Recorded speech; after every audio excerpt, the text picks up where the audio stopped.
Okay, so I was asked by a fellow on Facebook about this fuel pressure gauge that I had installed on my coupe. Now, we'll start with well, before we install it, before I show you guys how to install it, is we'll start with why you would want this, and the simplest reason is because it lets you know how much fuel rail pressure you're actually getting. If you don't have a line like this, then you have the surge arrestor right here, which is nothing more than a second fuel pressure valve, okay, or regulator. It controls the thing up here. Unlike what's been told to people, is a regulator. Is a second regulator basically, and what it does is it only allows a specific amount. Now, some people who have gone to one of these systems but not gone to a full return system have some hesitancy and some other issues that may or may not be related to this. Further testing is required for that, but if you don't have an issue with your stock fuel rail line and you're not dragging the hell out of it, my recommendation at the moment is don't buy into the hype and don't buy one of those. You really want a fuel return setup if you're going to go for high horsepower, so focus on that. Focus your money on that. And for one of these, if you just want to monitor how well your fuel pump is doing and if your regulators are doing what they're supposed to be doing, or in the case of me, I just installed it because it looks funky. This adapter here is available at PRW, Piranha Raceworks, and this fitting here, which is a 1/8 NPT adapter to a 6AN connector, or 6AN connector, found on eBay. Same with this, which is a 6AN pass-through cap, which if I undid this, I could attach a cap, a return line or an extra line or whatever to it. So this setup here, the only reason it's going away is because I'm going to a full return setup by Piranha Raceworks, and this becomes integrated into the regulator.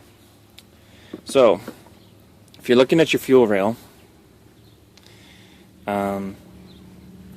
you'll notice this little clip thing here, but this is where this setup goes, or a return setup goes.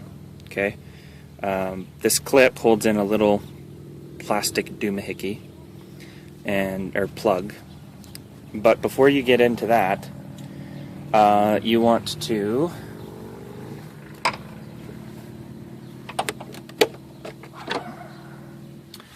go to your passenger side fuse panel, and you will see fuel pump 20 amp. You want to pull that out, or no, leave that alone. Actually, here you'll see a fuel pump relay right here. Okay, hoping I'm getting that in the screen. You pull the fuel pump relay, and your color may vary, but it's just basically one of these. And then try to start your car, and it'll start and then it will die. And then try one more time to start the car after letting it rest for a quick second, and that will take the pressure off the fuel line.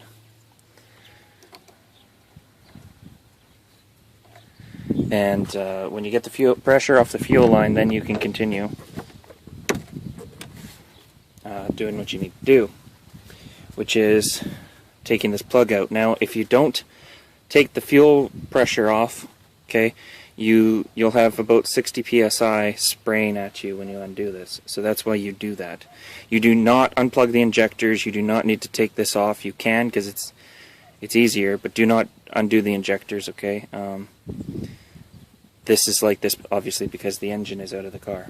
Tools you need is a simple flat blade screwdriver, a pair of needle nose pliers, and whatever you're putting in.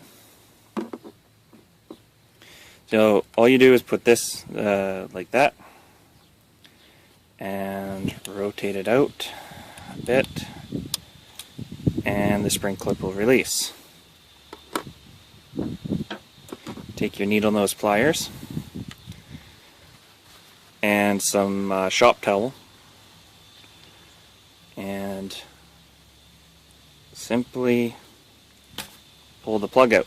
Now, mine doesn't have it at the moment, but there's an O-ring right here, and then there's going to be another O-ring right here at the end. Okay, when you pull this out, the O-ring might still be in there. Okay, make sure that this is all clean.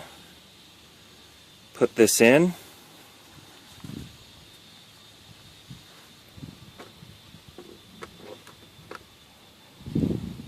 Line up your spring. Now you got a small hole here and a long hole here, and that's what you're aiming for. And then put a little tension this way. There we go. So use the butt of your screwdriver. Apparently it's easier. And then that's in.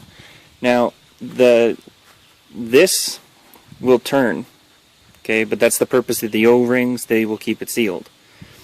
When you start your car up, what I did is I wrapped a little bit of shop cloth around there, okay, and I put the fuel pump relay back in and started the car up.